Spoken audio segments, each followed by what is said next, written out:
할렐루야. 오늘도 하나님의 말씀으로 또 성령으로 충만한 저와 여러분 되시기를 주님의 이름으로 축복합니다. 오늘 종려주일이라고 했는데 여러분, 우리 매년 우리가 종려주일 보내잖아요. 여러분, 종려주일 어떤 날인지 기억하시죠? 종려주일은 어떤 날이냐면 예수님께서 십자가 죽음을 앞두시고 예루살렘에 입성하신 날을 기념하는 그 날입니다. 그래서 영어로는 팜 선데이라고 하죠. 그래서 이 종려나무라는 것은 저희들한테 익숙하지 않은데, 우리가 여러분 이게 캐티가 준 건데 이게 종려나무 가지를 가지고 만들었나 봐요. 어쨌든 이 종려나무 우리한테는 흔하지 않지만 뭐 캘리포니아나 뭐 이런 데 가면은 더 많이 보이는 것 같아요. 그래서 이 종려나무 가지, 이것들을 예수님께서 예루살렘에 입성하실 때에 이 백성들이, 이스라엘 백성들이 종려나무 가지를 흔들면서 환영했기 때문에 붙여진 이름이 바로 종려주일, 팜 선데이, 이렇게 부르는 것입니다.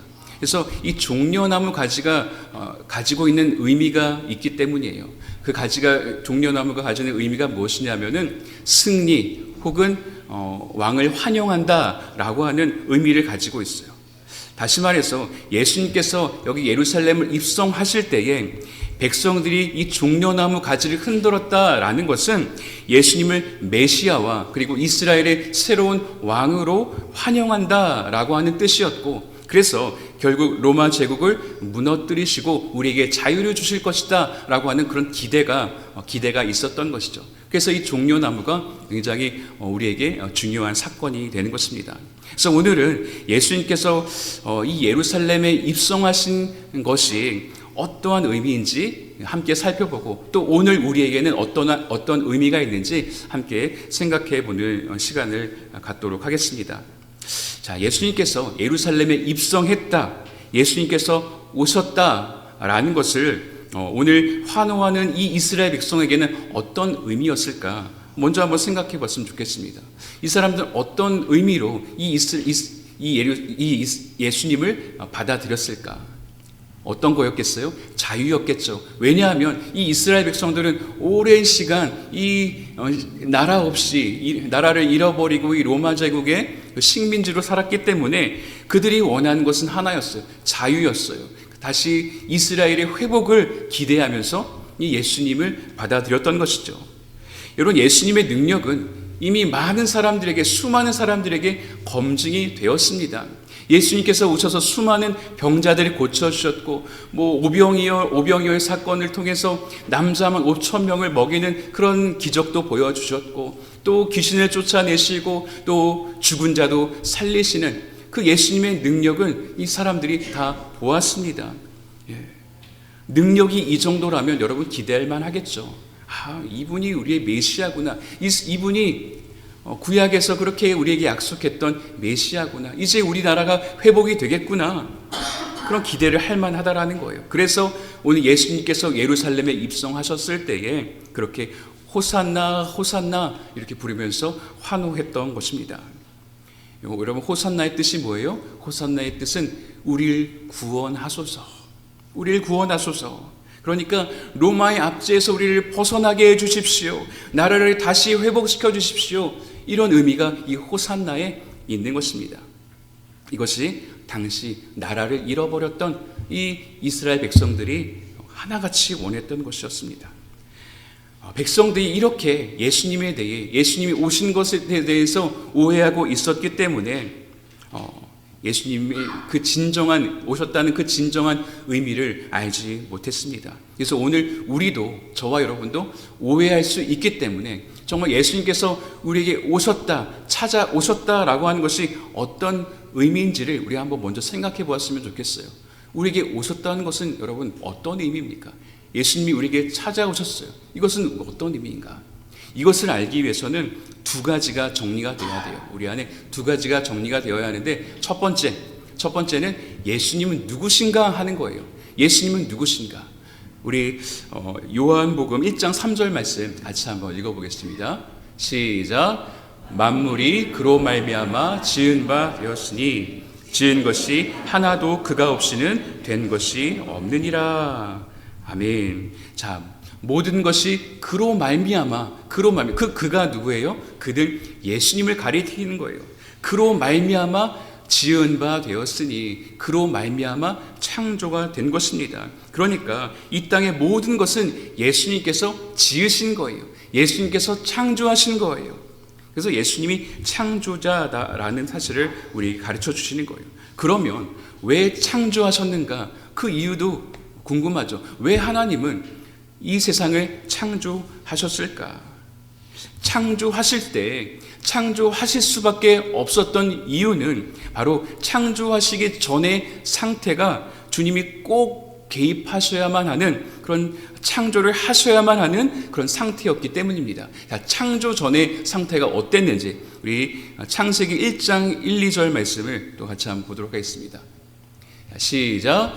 태초에 하나님이 천지를 창조하시니라. 땅이 혼돈하고 고공하며 흑암이 깊음 위에 있고 하나님의 영은 수면 위에 운행하시니라. 아멘. 자, 여기 보면은 세 가지 상태를 우리에게 보여주죠. 창조 전의 상태가 어땠다 그래요? 혼돈하고 공허하며 흑암이 깊음 위에 있었다. 이 세 가지 상태예요. 혼돈하다라는 것은 어떤 말이에요? 여러분, 질서가 없다라는 거예요. 공허하다라는 것은 뭐예요? 공간이 있는데 그 공간이 비어 있다라는 거예요. 그 공간이 채워지지 않았다라는 것입니다. 자, 어둠이 있었다라는 것은 빛이 없는 상태를 이야기합니다. 아니면 흑암이 깊음이 있었다. 정말 한 치 앞도 보이지 않는 그 어둠 가운데 있었다라는 거예요. 그래서 주님께서 이 세 가지 상태를 고치신 것이 바로 창조의 역사라는 거예요. 그리고 예수님께서 우리 삶 가운데 오시기 전의 상태도 이 상태라는 거예요. 혼돈, 공허, 어둠, 그렇지 않나요? 우리의 삶에 찾아오시기 전에 우리의 상태도 이랬다라는 거예요. 예수님이 나를 다스리시기 전에는 나의 삶이 아무리 화려해 보이고 내가 이 세상에서 정말 이룬 것이 정말 많아 보이고 이 사람들한테 내세울 것이 많아 보인다 할지라도 우리는 기본적으로 이 세 가지 혼돈과 공허와 그리고 어둠의 상태를 우리가 경험하며 살 수밖에 없었다라는 거예요. 그런데 예수님께서 내 삶에 들어오는 그 순간에 이 세 가지가 정리가 되기 시작하는 것입니다. 자, 첫 번째로 나의 삶이 혼돈했어요. 질서가 없었어요. 그런데 예수님이 임하시면서 어떻게 돼요? 정리가 되는 거예요. 혼돈했던 나의 삶이 정리가 되는 것입니다. 우리의 삶에 질서가 생기기 시작해요. 인생에서 가지치기가 시작이 되는 것입니다. 두 번째, 우리 인생은 예수님이 찾아오시기 전에 공허했어요. 하나님이 없는 인생은 여러분 공허할 수밖에 없습니다. 파스칼도 이런 말을 했어요. 내 영은 하나님만이 채우실 수 있는 그 방이 따로 있다라는 거예요. 그러니까 그 방은 하나님이 채우시지 않으면 이 세상에 어떤 것으로 채워도 늘 공허한 거예요. 목마른 거예요. 만족이 되지 않는 것입니다. 그래서 예수님이 오시면서 이게 채워지는 거예요. 사람들이 봤을 때는 정말 힘들고 어렵고 포기해야 될 것 같은데 예수님이 들어오시니까 우리는 만족하며 사는 거예요. 기쁨 가운데 살게 되는 거예요. 자, 세 번째, 어두움이에요. 마치 캄캄한 길을 더듬으면서 눈은 뜨고 있지만 정말 깜깜한 길에 걸어가는 것처럼 그렇게 인생이 늘 불안합니다. 늘 걱정이 많아요. 그러나 유일한 빛이신 예수님께서 오실 때에 두려움이 사라지는 거예요. 평안함을 하나님께서 우리에게 허락해 주시는 것입니다. 자, 우리는 하늘 하나님 나라가 들어가기 전까지 온전하지 않기 때문에 우리 부족해요. 업다운이 우리 삶에 기본적으로 있을 수밖에 없습니다. 그러나 내 안에 계신 하나님의 은혜로 말미암아 우리의 삶에 계속해서 삶의 질서가 잡히기 시작하고 공허함이 채워지고 빛이신 예수님을 붙잡으며 우리가 사라지게 되는 것입니다. 이것이 예수님께서 오신다라고 하는 의미예요. 예수님께서 오셨다라고 하는 의미는 이 창조의 그 창조 전의 모습을 다시 회복시키시는 그 하나님을 우리가 볼 수가 있는 거예요. 두 번째로 우리가 생각해 봐야 될 것은 빛으로 오신 이유는 무엇인가? 왜 예수님께서 빛으로 오셨는가? 요한복음 1장 4절 말씀 같이 읽어보겠습니다. 시작. 그 안에 생명이 있었으니 이 생명은 사람들의 빛이라. 아멘. 여기서 말하는 여기서 빛을 통해서 공급이 된 게 뭐예요? 이 구절에서 생명이 공급이 되는 거예요. 예수님을 통해서 우리에게 주어지는 것은 뭐예요? 주님의 생명이라는 거예요. 주님이 이 땅에 오신 이유가 바로 이것 때문이에요. 다른 것 때문이 아니라 생명을 주시기 위해서.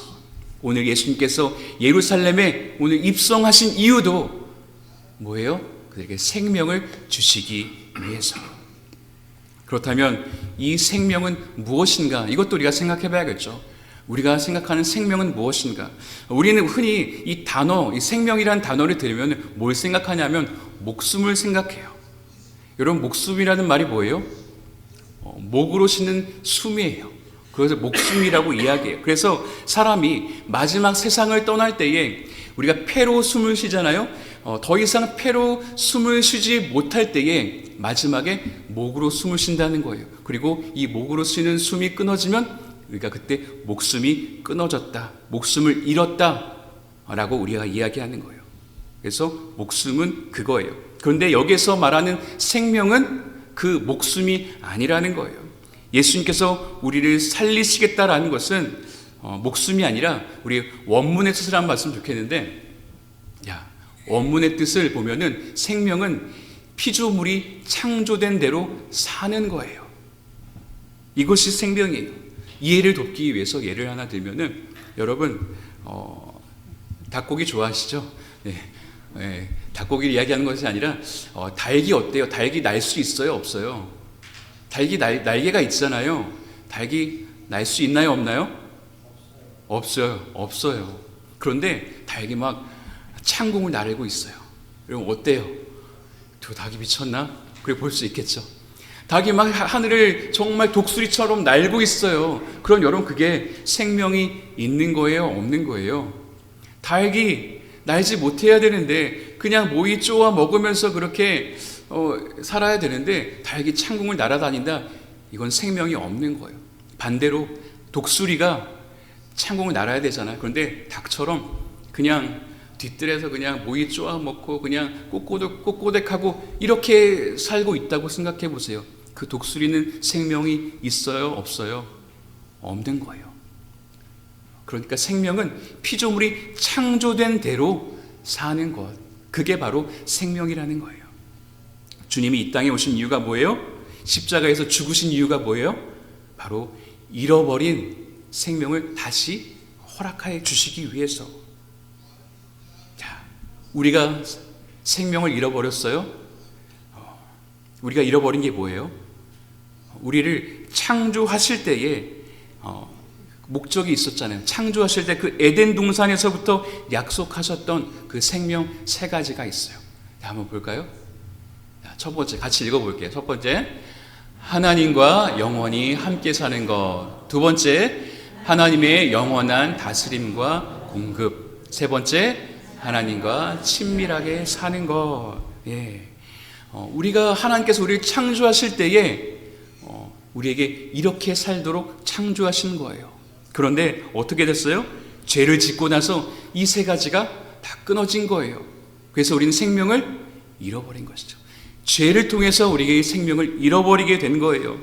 그래서 생명을 잃어버렸다는 것은 다시 창조 전의 상태로 돌아갔다는 것이죠. 그래서 어떤 상태예요? 흑암, 공허, 그리고 마지막으로 어둠. 그 세 가지 창조 전의 상태로 돌아가게 되었다라는 것입니다. 그래서 예수님께서 십자가에 못 박혀 죽으셨다. 예수님께서 오늘 예루살렘에 입성하셨다. 이것은 무엇을 의미하면은 우리가 창조된 목적 그대로 살 수 있게 하시기 위해서. 자, 우리는 어때요? 예수님의 그 십자가 은혜가 아니면 하나님 앞에 도저히 나아갈 수 없는 그런 자격 없는 존재였는데, 이제 그 십자가의 은혜로 생명을 주셔서 우린 지금도 언제든지 하나님 앞에 나아갈 수 있게 된 것입니다. 이것을 우리가 뭐라고 불러요? 은혜라고 하는 거예요. 이것이 은혜입니다. 그 생명을 주시기 위해서 예수님께서 십자가를 지신 거예요. 이 생명이 없으면 우리가 살 수가 없으니까, 살아도 사는 것이 아니기 때문에, 이 생명이 없으면 혼돈과 공허와 어둠 가운데 살아야 되기 때문에 하나님께서 독생자 예수 그리스도를 이 땅에 보내주셔서 우리에게 생명을 주시도록 한 것입니다.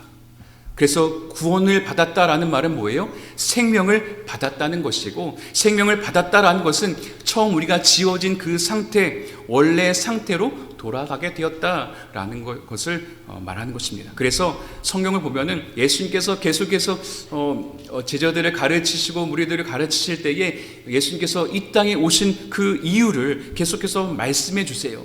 나는 생명의 떡이다. 나를 먹고 마시는 자는 생명을 얻으리라. 나는 길이요 진리요 생명이다. 나는 부활이요 생명이라. 그래서 나로 말미암지 않고는 아버지께로 올 자가 아무도 없느니라.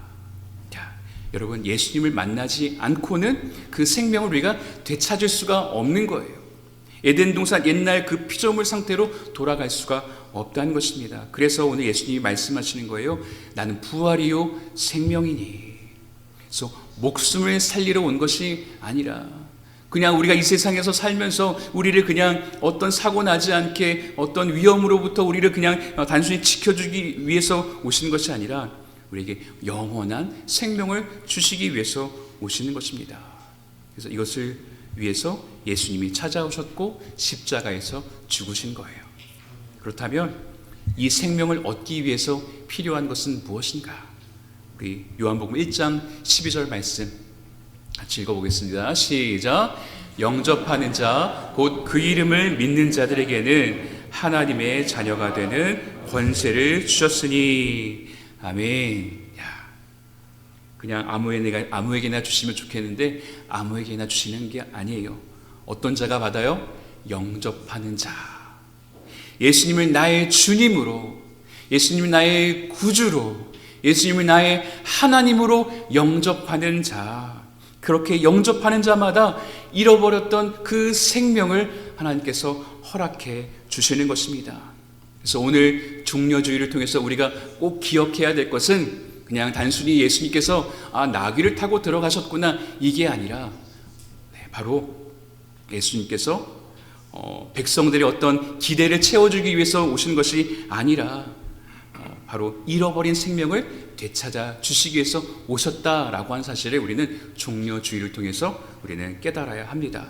사랑하는 성도 여러분, 오늘 예수님께서 여러분의 삶에 임하기를 원하십니다. 예수님이 우리의 삶의 왕으로, 주님으로 임하실 때 질서가 생기고 또 공허함이 채워지며 어둠이 물러가게 되어 있습니다. 이제 우리가 해야 될 일은 딱 한 가지입니다. 바로 그분을 영접하는 거예요. 그 이름을 믿는 것입니다. 그러면 우리는 하나님의 자녀가 되는 권세를 얻게 되는 것이고, 그분이 주시는 참된 생명을 우리가 죽고 나서 누리는 것이 아니라 지금부터 우리가 누리는 은혜를 얻는 거예요. 그래서 오늘부터 우리가 고난주간을 보내게 되는데, 고난주간을 보내고 또 우리가 부활주의를 맞이하면서 우리가 예수님을 우리의 삶에 다시 초대했으면 좋겠어요. 예수님을 그냥 어떤 요술램프의 지니처럼 우리가 대하는 것이 아니라 도깨비 방망이처럼 우리 예수님을 부려 먹으려고 그렇게 영접한 것이 아니라, 주님, 내 삶의 주님으로 찾아와 주십시오. 영광의 왕이신 주님, 왕으로 우리의 삶에 오셔서 우리의 삶을 다스려 주시옵소서. 그렇게 예수님을 여러분의 삶에 초대하실 수 있기를 바랍니다. 그래서 영원한 생명을 우리가 죽어서만 누리는 것이 아니라 이 땅에서부터 그 삶을 누리며 하나님 주신 만족, 기쁨, 또 충만, 그리고 평강, 이것을 누리며 살아가는 저와 여러분 되시기를 예수님의 이름으로 축원합니다. 우리 같이 기도하겠습니다. 하나님 아버지, 감사합니다. 생명을 잃어버린 우리 삶에 십자가 사랑으로 먼저 찾아오신 주님 감사합니다. 오늘 우리가 예수님을 나의 삶의 구주로 또 주님으로 영접하기를 원합니다. 우리의 삶에 주님으로 왕으로 오셔서 우리를 다스려 주시고 주님 안에서 참된 자유를 누리며 살게 하여 주시옵소서. 예수님의 이름으로 기도하옵나이다. 아멘.